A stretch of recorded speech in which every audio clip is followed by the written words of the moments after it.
Rinison stared at the dead screen for only a moment. He wheeled and ran back to the outer room. "Let's get those flyers up." "Mara's found them, but they've brought her down."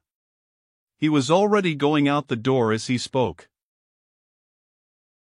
Manning and the others were right behind him as he dashed out onto the field. Rinison headed for the nearest flyer, a small runabout which had been discarded as obsolete on the inner worlds and consigned to use out here on the edge, where equipment was scarce. He leaped through the port and was shutting the door when Manning caught it. "Where are they? What's happened to the woman?" "They were shooting something," Rinison snapped. The knife scar over his right eye stood out sharply in his anger. "She crashed, maybe badly hurt. She didn't have too much altitude, though.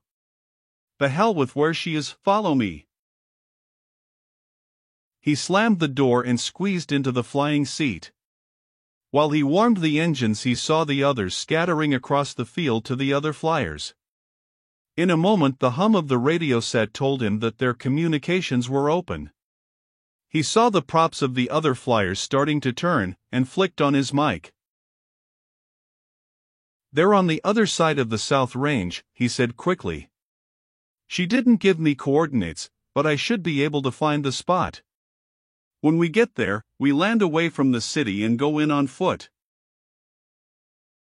Manning's voice came coldly through the radio set. "Are you giving orders now, Lee?" "Right now I am, yes. If you want to try going in before reconnoitering, that's your funeral. They have weapons." "When we touch ground again, I'll take over," Manning said. "Now let's get going, Lee, you're first." But Rinison was already starting his run across the field. When he had some speed, he kicked in the rocket booster and fought the little flyer skyward. When he had caught the air, he banked southward and fed the motors all he had. He didn't look around for the others, he was setting his own pace. The mountain range was 10 miles to the south. They should be able to make it in 5 or 6 minutes, he figured. Below him on the dry flat, he saw the pale shadow of his flyer skimming across the dust. The drone of the motors filled the compartment. The radio cut in again. It was Manning. "What's this about a city, Lee? Is that where they are?" "The city of the temple," Rinison said. "It's down among overhanging rocks, no wonder we hadn't seen it before. Doesn't seem to have been used for centuries or more. But that's where the Temple of Kor is, and the Herlaji are all in the temple." Static hissed at him for a moment. "How did they bring her down?" someone asked. It sounded like Stoworth.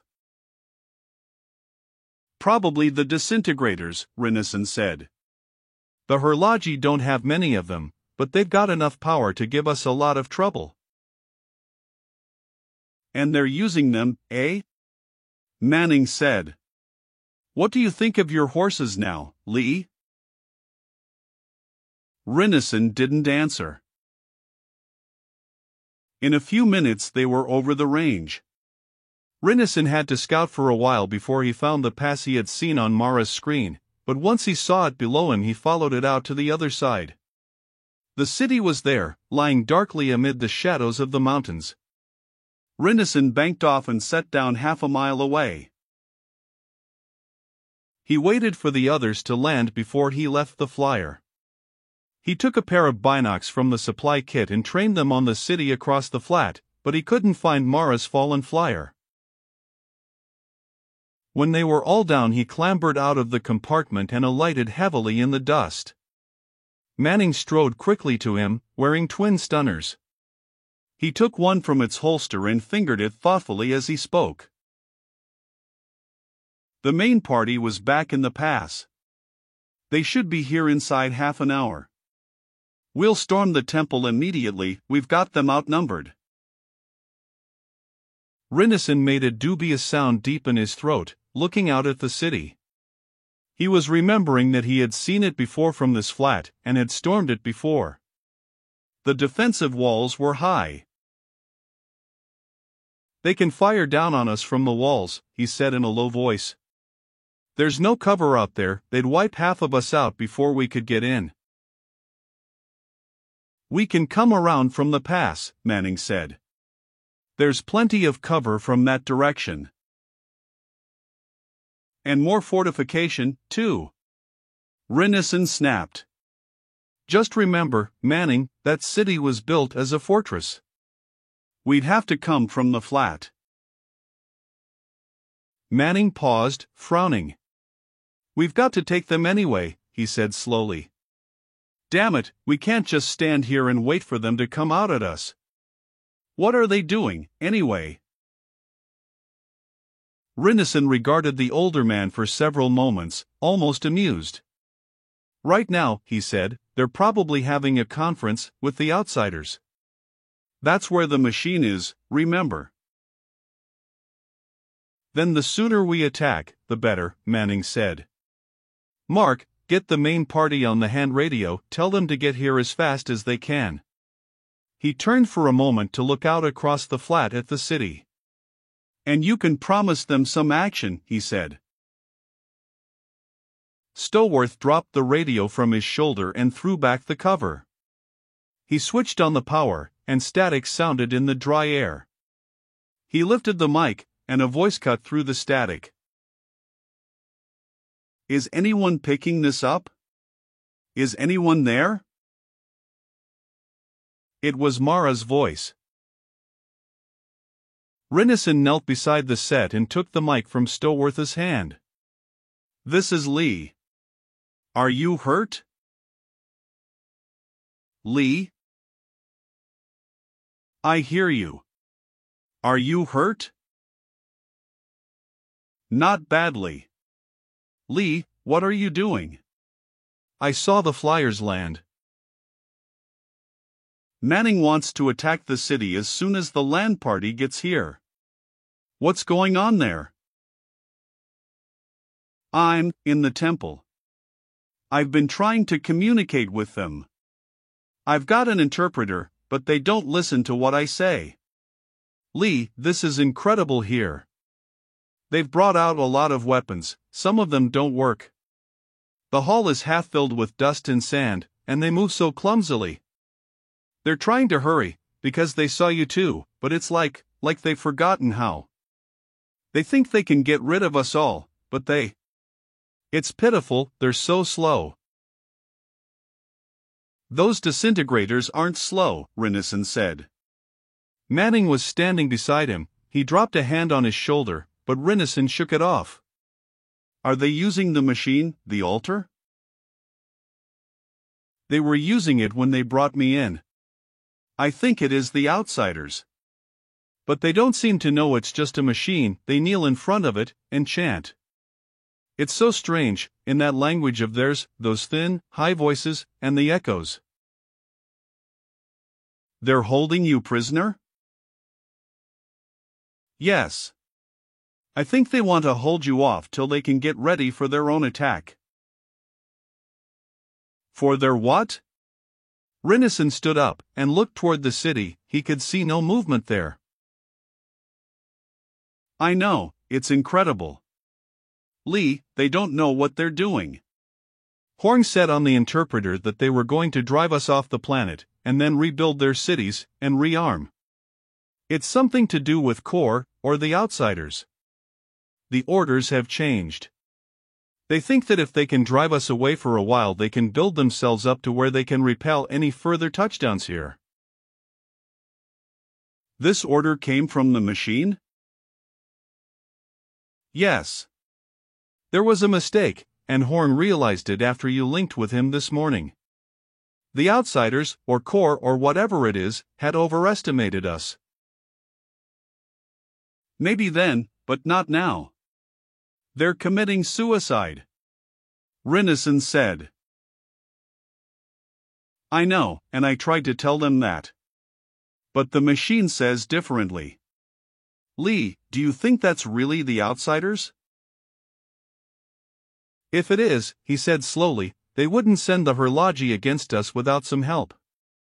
He thought a minute, while the wind of the flat blue sand against his leg and static came from the radio. They could be making another mistake. Mara said. I'm sure what they told the outsiders wasn't true. They think they're as strong as they were before.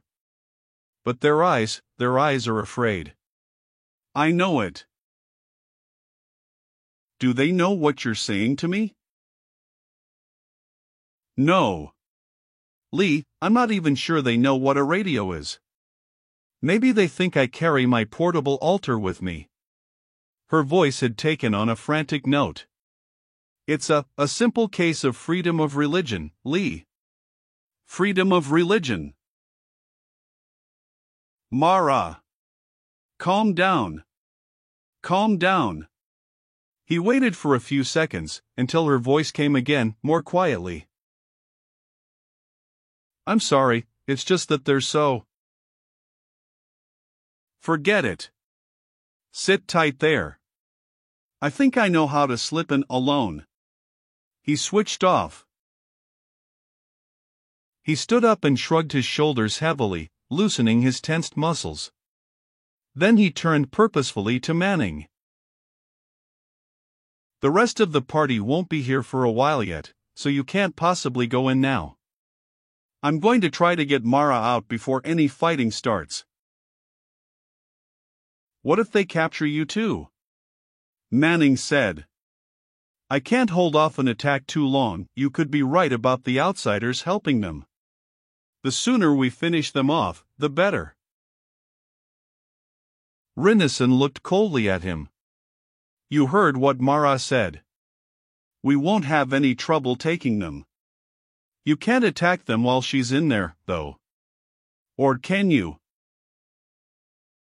Lee. I've told you, I can't take chances. If the outsiders are in this, it's a dangerous business. You can go in if you want, but we're not waiting more than half an hour for you to get out. Rinnison met his gaze steadily for a moment, then nodded brusquely. All right. He turned and moved into the overhanging shadows of the mountains, toward the ancient, alien city. He stayed in the shadows as he approached the walls of the fortress, darting quickly across exposed ground. The Hurlaji were large and powerful. Physical battle with them was of course out of the question. But he had some things on his side. He was small, and therefore less likely to be seen. He was faster than the quiet, aged aliens. And he knew the city, the fortress, and the temple, almost as well as they did. Perhaps better, in fact, for his purposes. For while he had shared Tebran's mind, he had been, not only Tebran, but also Rinnison, Earthman. A corner of his mind had been alert and aware, hearing the distant screams of Horn, wondering about the design of the altar of Kor. And he had seen other things when he looked through Tebran's eyes. When the ancient warlord had stormed the city fortress, there had been an observer in him who had said, an Earthman could go in this way, unobserved. A smaller attacker could slip through here, could conceal himself where no Hurlaji could reach. He arrived, at last, at the base of the wall where the blunt rocks of the mountains tumbled to a dead end against flat, weathered stone. So far he must not have been seen. There had been no disintegrator beams fired at him, no leathery Hurlaji heads watching from the walls. He flattened against the stone and raised his eyes to the barriers. The wall here had been built higher than the portions which faced the flat, and it was stronger. No one had tried to storm the city from this position, because it was too well protected. But the walls had been built against the heavy, clumsy bodies of the gray aliens. With luck, a man could scale this wall. The footholds in the weathered stones would be precarious, but perhaps it could be done. And the Hurlaji, who regarded this wall as impregnable, would not be guarding it. Sighting upward from flat against the wall, he chose his path quickly, and began to climb. The stone was smooth but grainy. He dug his fingers into narrow niches and pulled himself slowly upward, bracing himself with footholds whenever he could. It was laborious, painful work. Twice he lost handholds and hung precariously until his straining fingers again found some indentation. Sweat covered him, The wind from the flat whipped around the wall and touched the moisture on his back coldly. But his face was set in a frozen grimness, and though his breath came in gasps, he made no other sound. When he had neared the top, he suddenly seemed to reach a dead end. The stones were smooth above him. His arms ached, his shoulders seemed deadened. He clung numbly to the wall and searched for another path. When he found it, he had to descend 10 feet and move to the right before he could reascend. As he retraced his route down the wall, he noticed blood where his torn fingers had left their mark. But he could not feel the pain in his fingers. At last, when the wall had come to seem a separate world of existence which was all that he would ever know, a vertical plane to which he clung with dim determination, hardly knowing why any longer, at last, he reached the top. His groping hand reached up and found the edge of the wall, his fingers grasped it gratefully, and he pulled himself up to hang by both hands and survey the interior of the fortress. A deserted floor stretched before him, shadowed by the late afternoon darkness which crept down from the mountains to rest on the aged remains of the city. 40 feet down the walkway he saw stairs descending, but his head swam and all he could focus on clearly was the light film of dust and sand which covered even this topmost level of the city, blown in shallow drifts against the walls which rose a few feet above the floor here. There were no footprints in that dust. No one had walked here for thousands of years. Wearily, he pulled himself over the last barrier and fell numbly to the floor, where he lay for long minutes fighting for breath. His lungs were raw, the thin air of the planet caught and rasped in his throat. His hands were torn and bleeding, and the knife scar over his right eye had begun to throb, but he ignored the pain. He had to clear his head. Eventually he was able to stand, swaying beneath the dark sky. Below him he saw the city, broken and dim, empty streets winding between fallen walls and pillars. Mara's flyer lay shattered against one of those broken walls. Seeing it, he wondered how badly she had been hurt. He moved toward the stairs, and descended them slowly. The stairs of the city were as he had remembered them from Tebran's memories, and yet not the same. To the Earthman they were steep. The steps were like separate levels, 3 feet across and almost 4 feet deep. His legs ached at each step as the shock of his weight fell on them. He reached the bottom level and paused in the doorway onto the street. It was empty, but he had to think a moment before he could remember his bearings. Yes, the temple was that way, somewhere down the dusty street. He moved through the deeper shadows at the base of the buildings, remembering. Tebran had taken this city at the head of a force of warriors. To him it had been large and majestic, a place of power and knowledge. But Rinnesan, moving wearily through the dust of the ages which had fallen upon the city since the ancient king, found it not merely large, but huge, not majestic, but feudal. And the power and knowledge which it once had held was but a dusty shadow now. Somewhere ahead, in the temple, the survivors of that ages-old culture were trying to bring the city to life again. With or without the outsiders, he felt, they must fail. They really wanted to bring themselves back to life, to reawaken their minds, their dreams, their own power. But they tried to do it with memories, and that was not the way. No one was guarding the temple. Rinnesan went up the steps as quickly as he could, vaulting from level to level, trying to stay in the shadows, listening for movement. But sounds did not carry far in the air of Hurlage. The aliens would not hear him approaching, but he might not hear any of them either until he stumbled upon them. At the top of the stairs he darted into the shadows of the colonnade which surrounded the interior. Doorways opened at intervals of 50 feet around the building. He would have to circle to the side and enter there if at all. He slipped quickly between the columns and paused at the third doorway. He dropped to the floor, lay flat on his chest and looked inside. They were all there, 24 heavy gray aliens, sitting, standing, staring quietly at the floor. There was little movement among them, but nevertheless he could feel the excitement which pervaded the temple. No, not excitement, anxiety. Fear. Watching those huge bodies huddling into themselves, he heard an echo of Horn's screams in his mind. These creatures were afraid of battle, of conflict, and yet they had thrust themselves into a fight which they must lose. Did they know that? Could they believe what the machine of the outsiders told them, after it had been proven fallible? The eye of Kor glowed dully in the dark inner room. Two of the Hurlagi stood silently before it, watching, waiting. But the religion of Kor had played no part in the lives of the Hurlagi for generations. Now that the ancient, muddled religion had been brought to life again, could it have the same hold on them that it had once had? Mara was on the floor of the temple, leaning with her back against the wall. One of the doorways from the outer colonnade was nearby, but 5 of the Hurlagi surrounded her. And with a start Rinneson noticed that her left arm hung limp and twisted at her side, and blood showed on her forehead. Her face showed no emotion, but as he watched she raised her right hand to run fingers through her long dark hair, nervously. She had not seen him, but she was waiting. When he made his move she would follow him. Rinneson slipped back from the doorway and circled the building again until he had reached the entrance nearest the girl. He drew out his stunner from its holster and looked at it for a moment. He would have to be fast. His weapon would give him no advantage against the disintegrators of the Hurlagi, but surprise and speed might. And, perhaps, fear. He broke around the corner of the doorway at a dead run, firing as he went. 2 of the Hurlagi fell before they could even turn. They crumpled to the floor heavily. Then he screamed a high scream, like horns, and as loud as he could make it, a wail, a cry of anguish and terror and pain.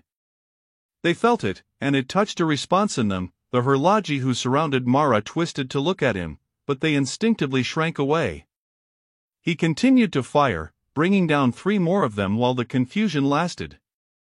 He broke through to Mara, who was already on her feet. Without breaking his stride he grasped her by her good shoulder and pulled her along with him as he ran through.